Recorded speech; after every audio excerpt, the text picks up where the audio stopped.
গেছে। খুব সুন্দর করে পিস করছে মা, দেখো বন্ধুরা, মা মাছের পিসগুলো খুব ভালো করতে পারে। একবার ঝটপট কেটে নিল মাছ, ওটা কেটে তো মাঝখান থেকে কাটো। কাটছি।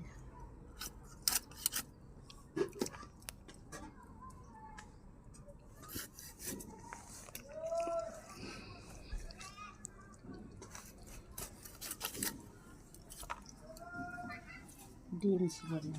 ডিম আছে না? মাছে কিন্তু ডিম আছে বন্ধুরা, দেখো এই যে, এই যে ডিম আছে, ডিমটা ধরেছে মাছে কেবল।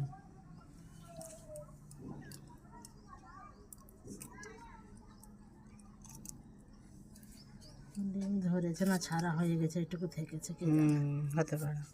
কত বড় মাছ।